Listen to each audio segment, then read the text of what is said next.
You've encountered a group of 3 angry Brads. What will you do, fight or run? Do do do do do do do do do do do do do do.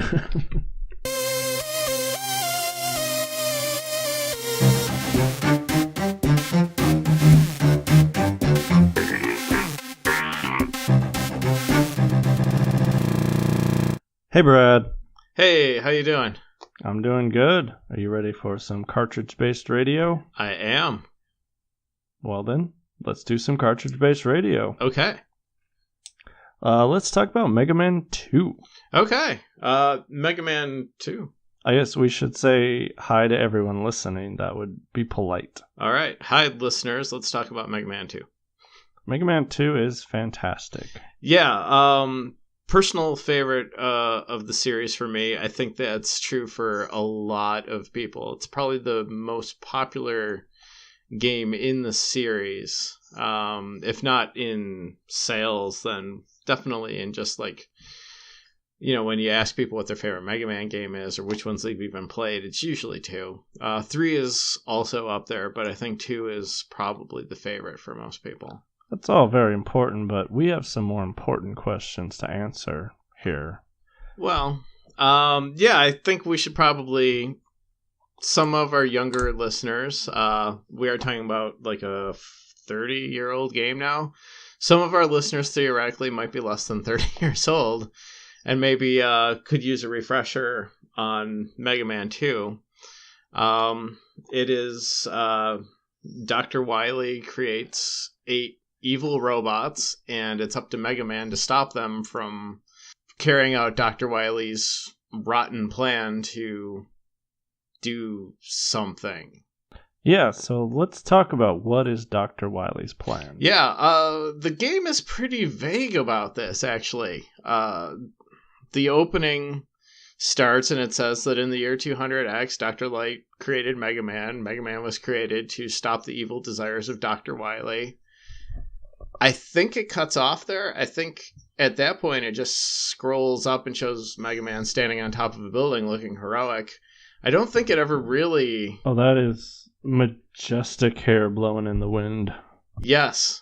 I don't know that it actually ever tells you what's up. And then you go into the game, and nice thing for an NES game at that time, you can pick which of the 8 bosses you want to fight first. You have choice there, which is neat. And you pick a boss, and you go through a stage, and you fight them. And you do that for all 8 bosses, and then you fight Dr. Wily. So that's the game. Yeah, that's the game, but we're very smart guys. So what we're going to do is we're going to look at the bosses, and we're going to try to figure out what Dr. Wily was up to. Yeah, like I said, they never tell you why you're fighting even. It's not even just that they don't tell you what Dr. Wily's plan is or what he's trying to do. You just go in and you start fighting. So there's no explanation of what is being done. Well, I'll read off the boss names here for the people who don't know. We got Airman, Crashman, Flashman, Quickman, Metalman, Bubbleman, Heatman, and Woodman. Yes. What could these robots be doing together that warrants sending in Mega Man to just start murdering everything left and right? Yeah, it's probably worth noting that these names aren't creative. They're not trying to trick you or anything. It's pretty much Airman lives in the sky and can throw tornadoes at you, and he's got a big fan in his chest.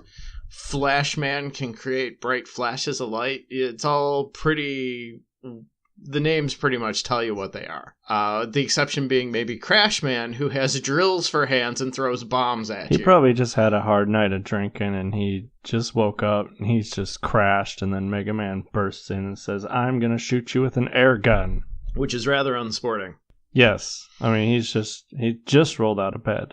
He doesn't know what's up. I can't come up with a plan that requires air, bubbles, wood, metal, heat. I'm going to say there's no good plan where Heatman and Woodman work together. No. Woodman's power is that he's made out of wood, which for a robot is actually the exact opposite of a power, because by default, robots are made of steel. Yeah, maybe he's just wood wrapped, like a nice finish on an old station wagon. A very tasteful looking robot. That's one possibility. The only other thing I could think of is if for some reason you needed to float or sneak into an airport. But I think probably the TSA would be tipped off by the gigantic robot that looks like a log coming through the terminal. There is some obvious signs that something's wrong. Maybe it's they're opening a hotel chain and he would be the one behind the desk because he's the classiest looking. That could be. That could be. The other thing is if you're trying to infiltrate a theme park, Woodman is kind of log-shaped. He could be one of the carts on the Flume ride, and people would be none the wiser. Everyone loves the Flume ride. It's the best ride in the amusement park. There's no seatbelts, no harnesses. You go in this hollowed out fake log and go down a big hill, and everybody's like, yeah, it's fine.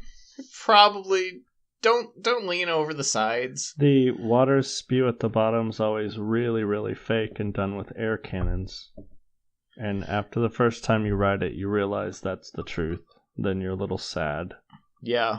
Quick Man. Yeah. Is it like a convenience store guy? What's with him? Well, I guess he's faster than the other robots, although when you play the game, he doesn't seem that... Like, maybe he's a little bit quicker, but it's not like he's speed of light, man. He's just, like, slightly faster than the other robots, man. He's the one who freezes time, isn't he? No, Flashman can freeze time, but only for about 2 seconds. So, probably... For some reason, you get his power and you can freeze time for an extremely extended amount of time. Yes. That never made sense to me. An ability that comes in useful at one particular part of the game, and then never again. And once you start freezing time, you can't turn it off, so you blow all your energy on that one part. Kind of a weapon that you get, you're like, this is going to be awesome, I control time, and then, like, you use it once. I want to be very honest about this. When I was little, I didn't know how to arm the powers, and I learned how to run that part in the game with the fire lasers without using his power. That is impressive in a weird way. When I was playing this game, I was about 13 years old. It was pretty much the only NES game I had that was any good. Because my other two games were Time Lord and Werewolf. So I played a lot of Mega Man 2. And I got bored and I started seeing if I could just do it playing any of the bosses first. And that was really hard for Quick Man and Heat Man. Because Heat Man has those little disappearing blocks that usually any sane person just takes the air sled and flies past them.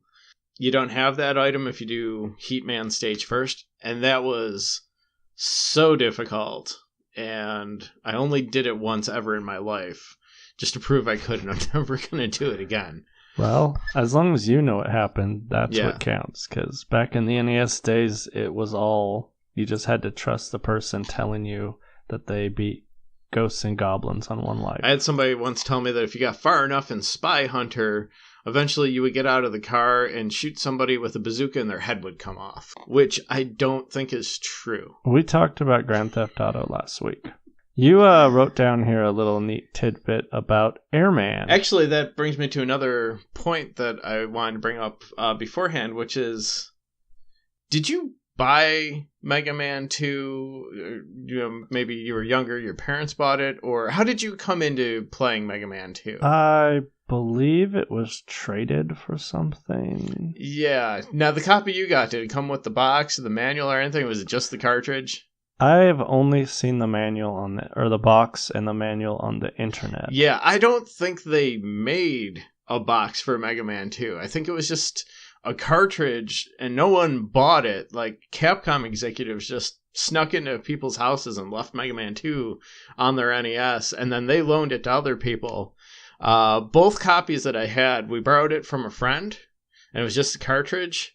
And then later on, we traded for a copy of it, and that was also just a cartridge. According to what I've seen online, a box and a manual does exist. I don't totally believe it, but the manual actually has a guide on how to get through all of Airman's stage and how to beat Airman, which Mega Man 2 is kind of the outlier in the Mega Man series in that it's not a very challenging game. It comes with 2 difficulty levels, normal and difficult, and I think difficult is actually supposed to be the normal level and normal is easy, but since it says normal, I just play that difficulty and I don't feel guilty about playing it on easy. And Airman is ridiculously easy. We did not need a guide to tell us how to kill Airman. Yeah, Airman's level is super, super easy. I don't think they thought much of us back then. I know there were probably a lot of complaints about Mega Man 1, which is a really difficult game. And maybe they were feeling that a little bit. They put the easy level in the game and then called it normal so people would do it. And then wrote us a guide on how to beat the first boss. You shouldn't do Airman first anyway, though, because if you fight Metal Man and you beat him, which you ought to be able to, you get the best weapon in the game immediately. You get a weapon that you can shoot in 8 directions. It hits just about anything. There aren't very many, almost no regular enemies that are immune to it. And even a few of the bosses are weak to it. One of them, has a specific weakness to it, but even a few are just vulnerable to it. And Metal Blade is so useful that if you're vulnerable to it, it is your weakness. I don't care if some other weapon does 10 times as much damage. Metal Blade you can throw in any direction. You can toss out tons of them at once, rapid fire. That is the go-to weapon for the rest of the game. The only part in Mega Man 2 that I ever had trouble with was the underwater scene after you fight the first big fish and you have to jump through the little maze with the black spiky balls on the ceiling, and one touch you die. That is you're kind of not used to playing NES games where you can vary the height of your jump by how long you press the button. A lot of times just hit the button, you jump X number of pixels high. And this you actually could control. And because you were underwater and the physics were all different, you could jump really high underwater. Just like in real life, I guess. So that part could be tricky. Underwater robots is a whole separate thing, too. Most robots don't like to be underwater. I don't know a lot of robots. There is that robotic submarine, so I guess some are okay with it. But the humanoid robots, we don't see many humanoid robots running around at the bottom of the ocean. No. One thing you think about is Dr. Wily didn't only make these 8 robots. He made all the robots that you see throughout the stages. Theoretically, they might be also part of his evil plot to do something. But some of them, in the Bubble Man stage, there's a giant frog who spits out tiny little frogs. Now, are those real frogs or those robotic frogs? Because if they're real, Mega Man's just a monster. Yeah, I would feel kind of bad about how many saw blades I threw at those frogs.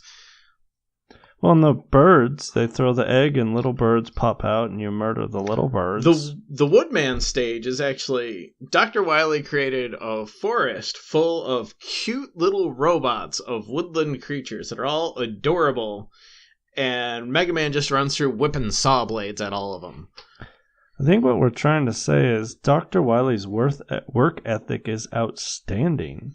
I mean, he built I guess you build one robot, he helps you build another, and it just kind of snowballs, and Dr. Light built a robot. I think somewhere in the Mega Man mythos is this idea that after Mega Man 1's events, Dr. Wily was reformed, and he built all these other robots to do difficult jobs. So Heat Man can go into hot places and do whatever hot things need to happen. And Make pizza. yes. Some of the other ones can also do specific tasks that a human theoretically couldn't do because it would be too dangerous. And Mega Man just kind of hunts them down where they are and then kills them. They're all just kind of hanging out in little rooms. They're not wrecking havoc. You don't see them chasing humans around and shooting humans in the back or burning down buildings or anything. They're just sort of chilling out in these rooms that are at the end of these long stages that are kind of inaccessible. And Mega Man hunts them down, kills them, and then takes their abilities. So it kind of feels like maybe Mega Man is sort of like a virus that is getting rid of all these benevolent robots and taking over their jobs, and now he controls everything. This is actually... You're carrying out a world domination plot for Mega Man. Is Mega Man a Highlander? Maybe? Like, there can only be one? He's either that or he's a very sophisticated piece of malware. Yeah, Dr. Light looks like the kind of guy who would be on 4chan, being like, I'm gonna get that Dr. Wily. He did create a girl robot for unknown purposes. She doesn't do anything in the games other than stand in the background. So, yeah, there's something going on there. She is Mega Man's sister, because in Japan her name is Roll, and he's Rock Man. Rock Man and Roll.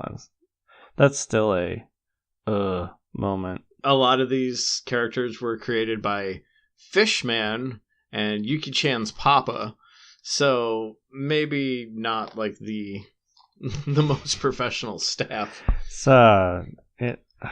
It's just such a good game, though. I mean, you can poke fun at its non-existent story all you want. It's just a good game. Yeah, probably my favorite soundtrack. Maybe in all of games, definitely for the NES. Every track on that is good. There isn't a single one that I'm like, I don't want to play this stage, or I wish this music didn't play here. It's all really good. There aren't a ton of games that I can honestly say, like, I like every song in this game. Double Dragon is like that too. But there's really no weaknesses in the Mega Man soundtrack. The artwork is good for its time.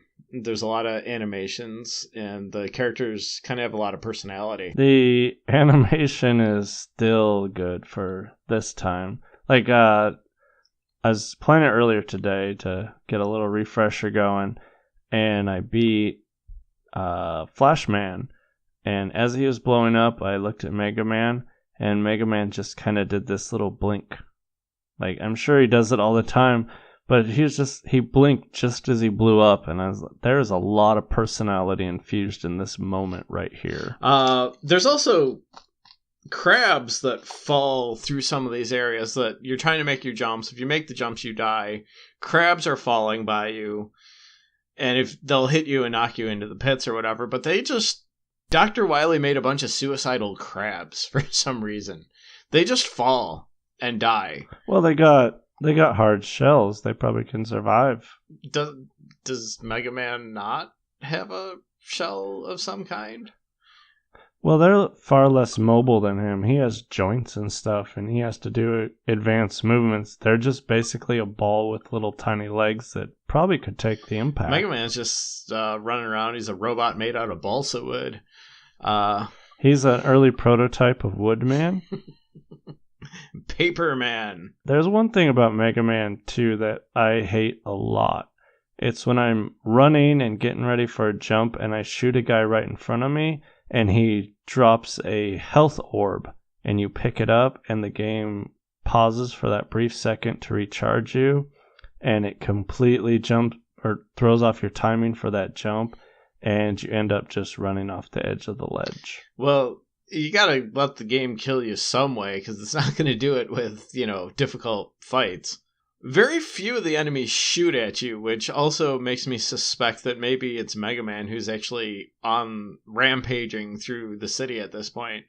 Most of the other enemies are just kind of hopping around doing their thing. You take damage if they hit you, but you'd also they're machines. Like, if you stuck your hand into a machine with a bunch of moving parts, you'd take some damage. Also, there doesn't seem to be intent on anybody's part. Yeah, maybe they're trying diplomacy, so they're coming at him like, hey, you gotta stop attacking us, and then they just get shot in the face. The layout of Woodman's stage is insane. You start out in a forest, you enter a cave, and you go down some ladders. So you're in a cave and you're going down. You come out, and you're jumping from branch to branch, like over a giant canyon. So you're up high in the sky. You go into another cave, you go down a few more steps, and then you run through another forest. The geography of this is impossible.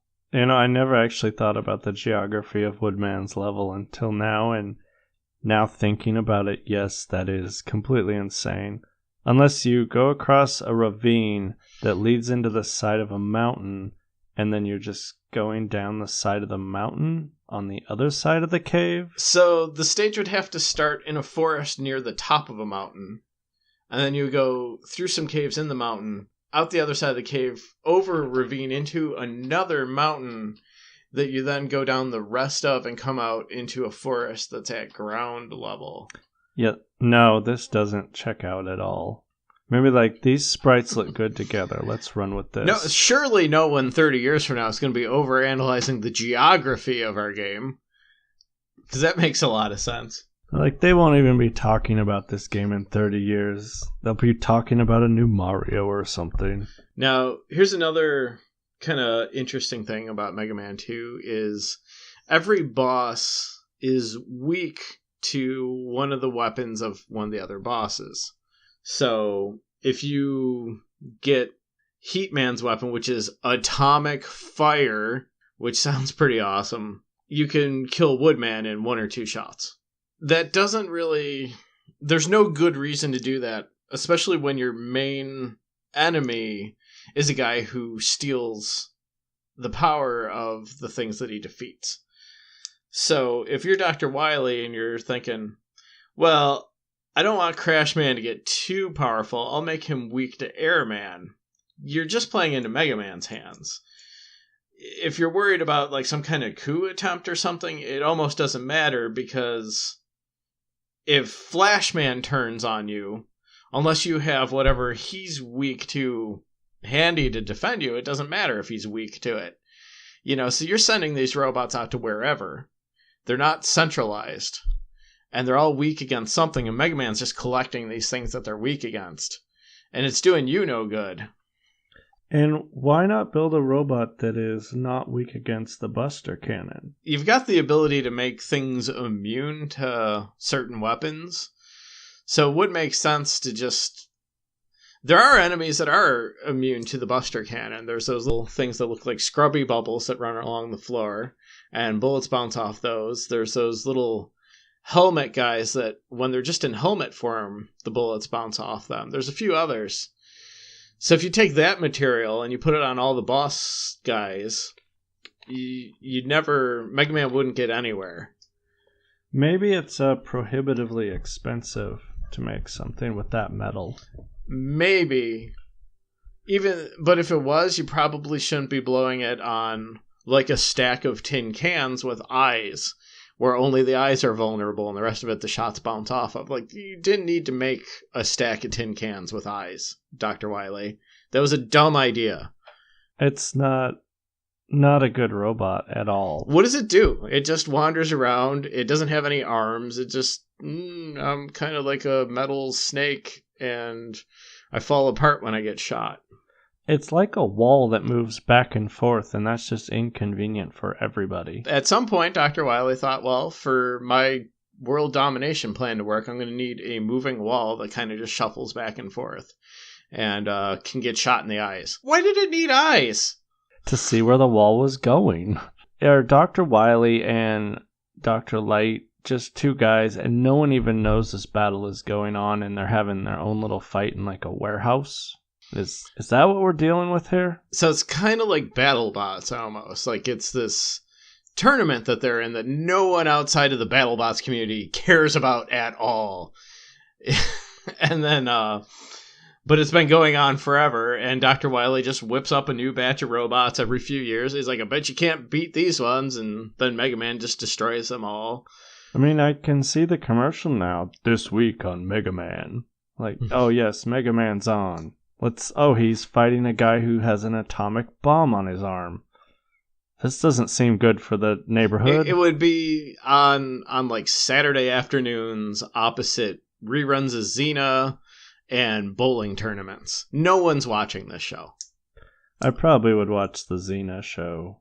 I miss the Warrior Princess. I think the only people who really like watch Saturday afternoon television are like buying tires and they're in the waiting room. Like that's your target audience for Saturday afternoons, is like people in waiting rooms at the tire store. And there's always that one guy who's like, can we turn on Ellen?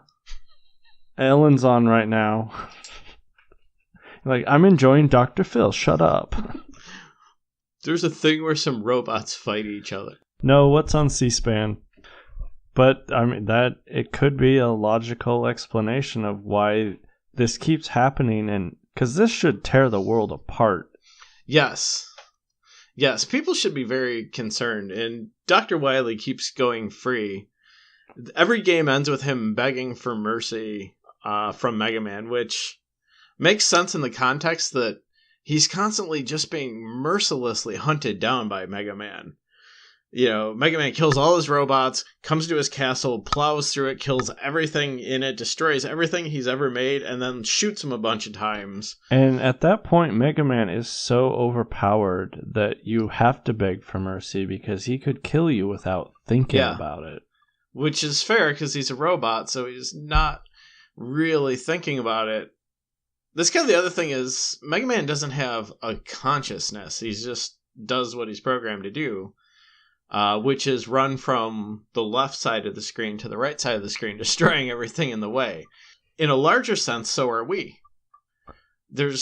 We never stop to think about why is Mega Man doing this. Like, it's 2017. This game came out in 1987, maybe 1988, and we're just now saying, why did Mega Man do all this? Because, like a robot, we've just been programmed to go from that side of the screen to the other side of the screen, shoot the things in the way. Don't question it. It's how the game works. It's how every game works, and you don't really think about it until you're doing a podcast that no one listens to 30 years later. So we are the violence in Mega Man.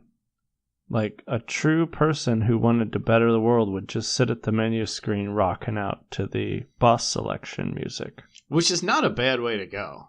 No. I mean, that's how I'll play Mega Man 2 from now on. Just at the menu screen, saying, I'm not having fun, but I'm rocking out to this music.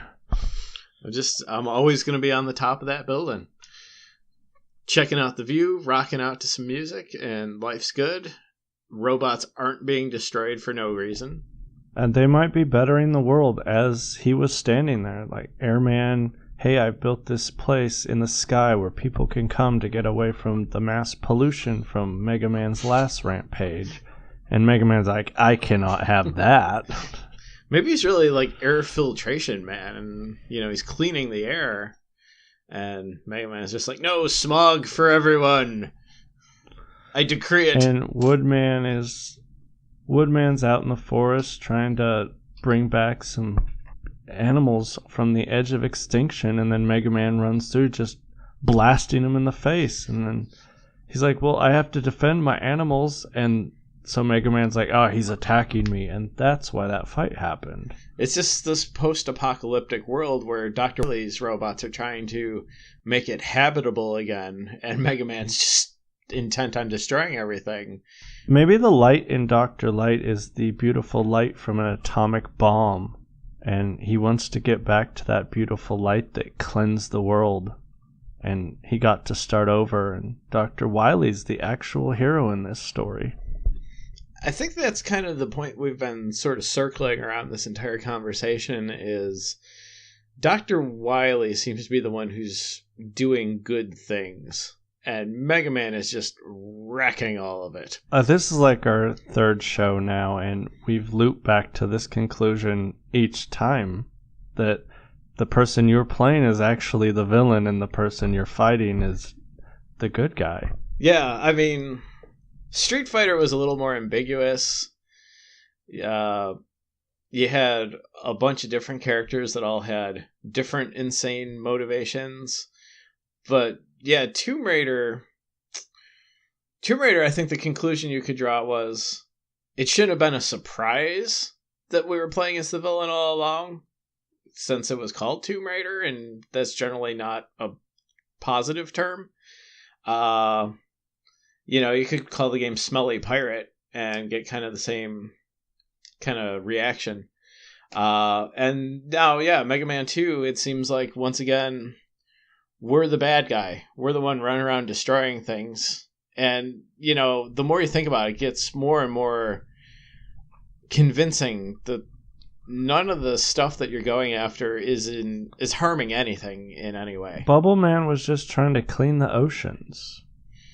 Yeah, he's harmless. His weapon is he shoots bubbles at you, and I mean they're lead bubbles, but don't eat them, Mega Man, and you'll be fine.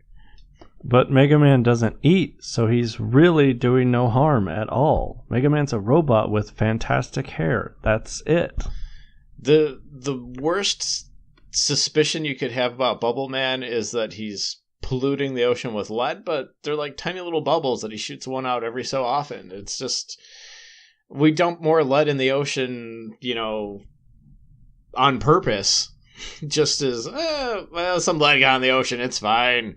Maybe he doesn't always shoot lead bubbles. It's just Mega Man starts destroying his operation where he's trying to clean the ocean, and so he has to load up the lead bubbles to try to stop this insanely psychotic robot. Yeah. So the idea is that Dr. Wily created 8 helpful robots, and then secretly there was a switch or something. They all turned evil. We have yet to see the evidence that they actually turned evil. Maybe this is a preemptive thing. Dr. Light had evidence that these robots had weapons of mass destruction that they were hoarding, and he decided just to launch a first strike. That always works out so well. Well, it does for Mega Man because his game is insanely easy. They just didn't know he was coming. They're like, hey, Mega Man, should you come over and watch some TV? And then Mega Man murders them and takes their weapon. And he's like, to the victor writes history. So, yeah. We're just believing Mega Man's side of this story. Yeah, because everybody else is dead. Everyone else is dead. So, I guess our consensus on Mega Man is, once again, you're the villain, but the game is good. Yes. I would go as far as to say that Mega Man is kind of a dick. Yeah, okay. Mega Man's a dick. With a fabulous coif of hair. So, we get to talk about barrel rolls. Yes. And doing them. Yibbida yibbida. Why is there a drunk frog in that other ship? We decided head versus heart wasn't working out like we pictured it because, there was Crazy Taxi where I defended it because I'm an insane person. But most of the games we put on the list were like, we both kind of like that. So we're just going to discuss a game and see where it goes. This week we're going to discuss StarFox. Was it any good? I can say that when StarFox first came out, I thought it was okay. I think most people liked it more than I did. I didn't hate it, but everybody else seemed to love it, and I was like, yeah, this is fine. The 3D on a console was very impressive. I was sort of deep into PC at that point, and it was doing early 3D in that fashion already. I did love StarFox because I like sci-fi and spaceships and shooting, but I booted that up to prepare for this week, and oh boy. Part of the problem with being kind of a trailblazing game, whether it's that you're the first to be in 3D or the first to have certain gameplay element or something, is that afterward, other games will take that same idea and do it better. And when when you don't have the appeal of being the first to do something, when that doesn't really matter anymore, those games usually don't hold up.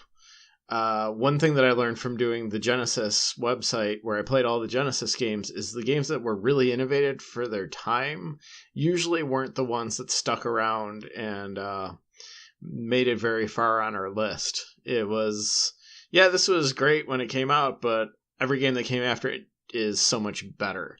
And that's kind of where I get with StarFox, is just, it's cool that it was kind of the first like fully 3D game on the Super Nintendo, and I'm not 100% sure that that's even accurate, but I know that was kind of what it was hyped as. You know, it's in real 3D. Everything is polygons. Nobody's ever done this before on this console, and this is a big deal. It was a big deal, and at the time it was extremely impressive. But beyond the wow factor, if you look at the history of StarFox, those characters just aren't that good. The world isn't that fantastic, and I mean, the last boss you fight a face. What kind of last boss is that? We're under attack from a giant face? And then, oh, my dad's here to lead me out of this tunnel. What on earth was going on at the end of that game? I can honestly can't tell you, because I never got very far in StarFox. Part of the problem with having these very early 3D graphics is that it's really hard to tell what the heck's going on. And you fly around a lot. It's like, is that an enemy? Is that a building? Should I be shooting at that? Now it's yelling at me to stop shooting it. It's hard to know what's going on. The controls were kind of weird. It seemed like some things were impossible to dodge, and then you find out, oh, I can go even further than the edge of the screen. I can go about 25% beyond what I see right now. Everything kind of auto centers when you're not actively controlling your speed or your direction. It sort of goes back to the middle of the screen. It's a difficult game for all the wrong reasons. They were trying to get it and get to a point where it was easy to control, but I don't think they ever made it. The best missions in that game are the ones where you can go in the cockpit and all you have to worry about is moving the reticle. But that could easily be done without polygons. Yeah. And Falco in that game, everyone hates him, but he's the only one who seems to have any sort of sense towards keeping the team alive. Yeah. I mean, Slippy's an idiot. Straight up, Slippy is an idiot. Peppy, I don't know why Peppy's there. It's like his dad was in the military and forced him in, and he's just saying, meh, meh, meh, meh, meh. He doesn't really care. StarFox, he's the Tom Cruise in Top Gun of that game. Falco's like, look, guys, come on, stop shooting each other. Stop shooting each other. And they're like, let's all shoot Falco. Does it matter if your squad mates die? Like, I remember there being a lot of pressure, like they'll get attacked and like, oh, you gotta save them. And it's like, what if I let them die? Does that hurt me in any way? If they get hurt enough, they would retreat from the battle, and then you wouldn't have them come in every once in a while and shoot things for you. And in that game where the control was iffy at best, sometimes when someone would come in and shoot someone for you, that was the best solution. But for the most part, they don't even need to be there. Yeah. They all seem to have a real penchant for getting guys on their tail, which for Fox is impossible. So I spent a lot of the game confused, like, how did someone get behind you? No one has ever gotten behind me for the entirety that I've played this game. I've managed to not have anybody on my 6. And, like, this guy just lives behind you the entire game. Maybe animals shouldn't be given spaceships is the answer to that question. That does seem like kind of a... Like, that must not have been an easy thing to get passed by some budgeting committee where they're saying, we're going to design these spaceships for animals. Different kinds of animals, so they all have to be a little bit different because a frog can't manipulate a spaceship the same way that a bird would. We're going to use 3 different animal kingdoms for this, just to make it even more difficult. The toad's probably going to need some kind of hydration thing to keep his skin moist. In the ship that we're going to send into combat, could we please have a couple $1 trillion to develop this weapons program? And not even just that for the ships. They have that huge carrier out in space that's led by a dog. Maybe, once you put a dog in charge of your military, there are going to be some questionable decisions that come up. And you are fighting a giant monkey. Just his face. Just his face, yeah. And on the game over screen is floating hands. So kind of a disembodied monkey. Yeah, I mean, that's actually pretty terrifying, I would say. Yeah, I suppose if like a monkey face and some hands just like started floating around my house, I'd be pretty upset. We need to move immediately. This monkey is freaking me out. Yes. Just kind of like hangs out in your room and watches you sleep. The disembodied hand like strokes your hair as you're just about to drift off. Oh, that's disturbing. You gotta reach for some toilet paper and the monkey hand's just holding it out for you. Thanks, Andros. Just out of reach? Come on. Don't be like that. Wait, what? Why's your other hand on my other side? Where's your face? Where's your face? My favorite thing about Star Fox was actually about the Nintendo 64 version, and it wasn't in the game. It was just... Well, I was working at Electronics Boutique at the time, and we used to get promotional material to display in the store, and it was usually like a poster or like an empty box or something stupid. But Nintendo usually did pretty good with their marketing material, so they sent us like a cardboard folded together model R-Wing that was maybe about 2 feet long. It was big. A big cardboard 3-dimensional R-Wing that we hung from a string from the ceiling. And it was nice. And right away, our resident Nintendo fanboy claimed it. He's like, as soon as this promotion's over, this is coming home with me. And we're like, fine. He only worked 1 day a week, but it's always when the good stuff came in. So I always claimed like all the cool things. So at night, I would go to close the gate to, close the store. And we had like a little pole that had a notch in it, and you'd put it in a hole in the gate, and you yank it down, the gate would come down and close the store.